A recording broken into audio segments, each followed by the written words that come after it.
Corporate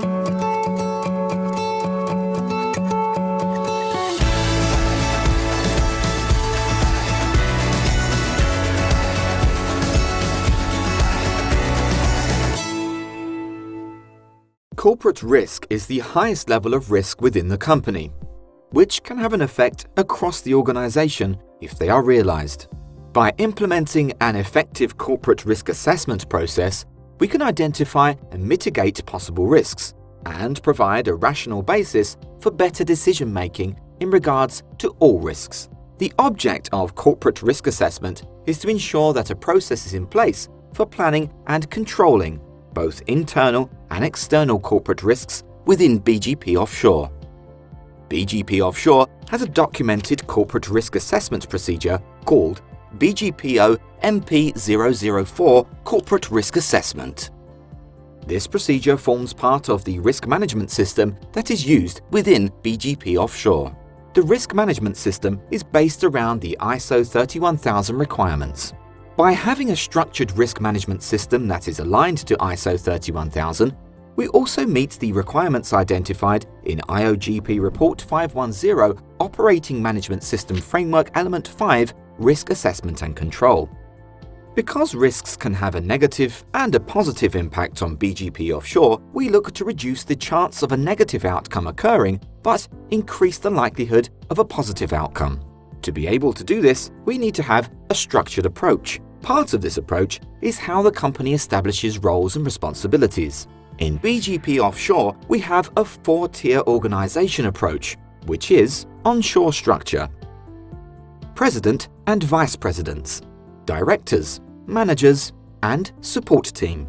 By understanding the different levels in BGP Offshore, we can also allocate levels of responsibilities and accountability for managing and supporting the corporate risk assessment process. Departments have a department matrix of responsibility and accountability.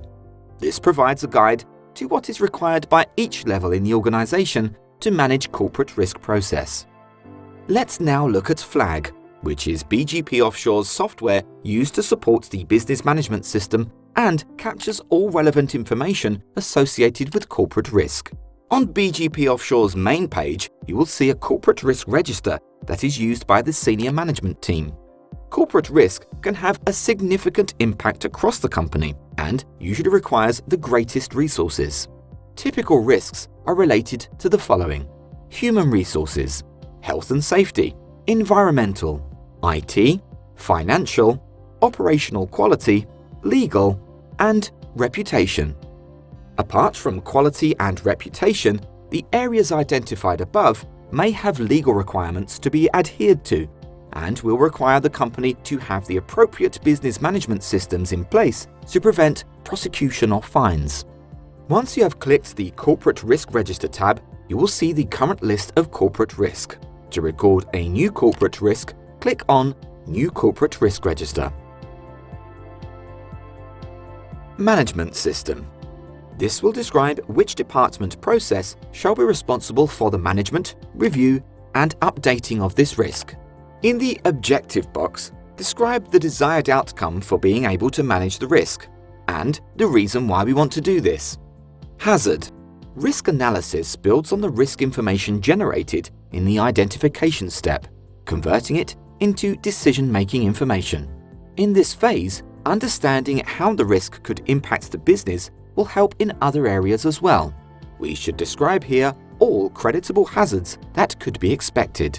At the corporate level, the outcomes would normally fall into the following: personnel, environmental, assets, reputation, and financial. The risk field. This step in the corporate risk process is to identify the potential positive and negative risks that BGP Offshore may be exposed to. Each department within BGP Offshore is required to list the risks that it sees could impact on the business objectives. During this process, information can be gained from legal requirements, industry-related incidents, and past incidents having occurred in the company. The list can be added to, as it is not expected for any company to know every possible risk it may face. An example of risks at a corporate level would be Knowing the nature of our business, the QHSSE department would state that we have potential risks in the following areas: injury to our personnel, exposing personnel to health issues, having a negative impact on the environment, security issues in the operating zone, and subcontractor management issues. Context. This field will decide if the risk is internal, which BGP Offshore will have more control over, or if the risk is an external risk. If it is an external risk, BGP Offshore may have less control of it occurring. BGP Offshore uses PEARF as a method of categorizing different types of hazards within the company. When attempting to identify risk and hazards, consider people, environment, assets, reputation, and financial. Once hazards and threats have been identified, their causes, consequences, and probability can be estimated, and the risk determined. Analyzing the various risks should be done using the BGP Offshore risk matrix. The risks should be analyzed by taking into consideration the likelihood of the risk occurring and the severity that it poses to the company.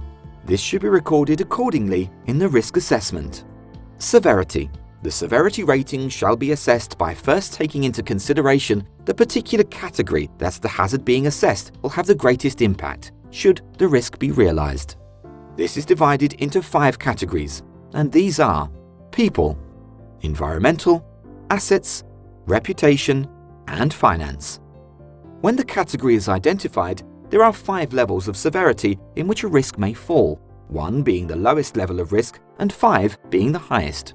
Every category in PEARF has specific conditions associated with each of the 5 levels of risk. Likelihood.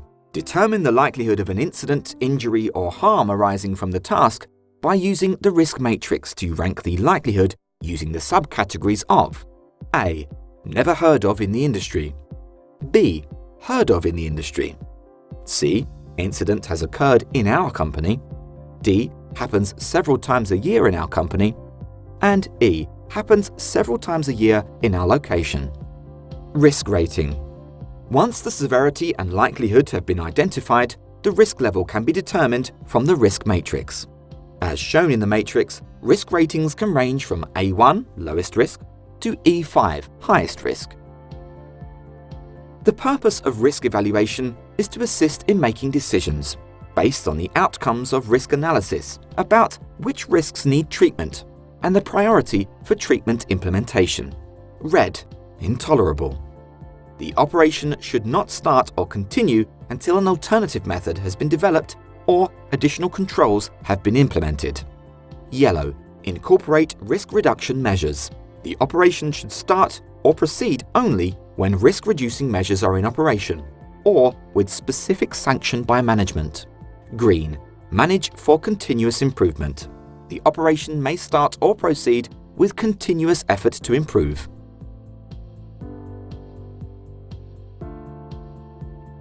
Control measures. For each identified risk, there will be 1 or more strategies or courses of action available. The main strategies that will be selected are as follows: avoidance, risk control, risk transfer, loss reduction, segregation of exposures, spread of risk, duplication of resources, and self-retention. Avoidance. This is the most effective risk management strategy, in that by avoiding an activity or risk, any chance of a loss is eliminated. But avoiding all risk would mean that BGP Offshore could not function. So, if the risks have been properly identified and ranked, then an informed decision can be made as to whether a risk should be avoided. Risk control. This is the process of managing the risk, taking proactive steps to reduce the identified risks where possible, and putting steps, rules, or procedures in place to minimize the residual risk to reduce the chance of a loss or the severity of such a loss. An example of risk control would be to have detailed procedures to manage a risk. Risk control is the most widely used strategy, as when combined with the other strategies, it enables activities or operations to take place with best practices or best process in place to prevent the likelihood of the risk occurring. Risk transfer. This is the proactive process of transferring unwanted risk away from your organization to another person or organization. Risk can be transferred to another party as follows: insurance, using external consultants with greater expertise, purchasing a solution instead of building it, and outsourcing services. Risk transfer does not mean risk elimination. In general, a risk transfer strategy will generate risks that still require proactive management, but reduce the level of risk to an acceptable level. Loss reduction. This is a post-loss process that is essentially a response plan that addresses what will be done if a loss does occur. An effective loss reduction strategy can effectively reduce the impact of a loss. Segregation of exposures. By spreading your exposure to loss across different locations or by isolating certain risks, the chance of a total loss is significantly reduced. Some typical examples of segregation of exposures include, but are not limited to, disperse a particular asset or activity over several locations and regularly rely on that asset or activity as a part of the organization's working resources. Use backups, spares, or copies of critical property, information, or capabilities and keep them in reserve. Duplication of resources. This process involves maintaining backup facilities or having a contingency plan in place in case an unexpected situation interrupts the normal flow of operations. While this strategy can involve maintaining an expensive infrastructure, it is an important strategy to consider for certain critical operations. Self-retention. This process is applied to manage risks that are either uninsurable due to high-risk factors or for small, infrequent losses that can be better managed internally than by claiming through an insurance company. Once the risks have been identified and ranked as previously outlined, then the selection and application of processes can be completed. Usually, various combinations of processes will work together to address the identified risks, and it is not unusual to shift to other processes as new risks become apparent, or more information accumulates on the risk profile of an activity. Extensively and continuously collect internal and external initial information related to corporate risk, including historical data and future forecasts. Relevant functional departments have responsibility to collect initial information. The department director shall assess the risks in the key business and related matters of the department and collate and fill in the corporate and location risk register. The vice president is responsible for reviewing and approving the risk assessment results. To ensure that the risks that have been identified and remain a company or department focus, it is considered good practice to have regular reviews of the risks by the department personnel that are assigned to manage the risk. Such reviews should be recorded in FLAG.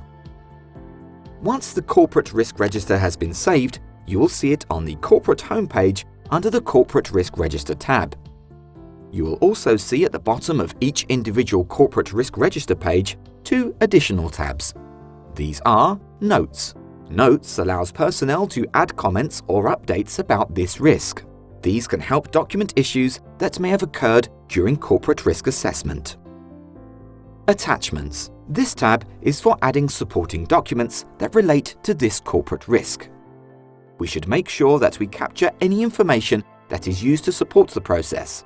For instance, if a related supported procedure had been developed, it would be attached here as evidence. This session has now shown you how to enter a corporate risk into FLAG and explained what should be entered. Your QHSSE team can provide further guidance on this process, and you can also revert to the BGP Offshore management procedure for corporate risk assessment.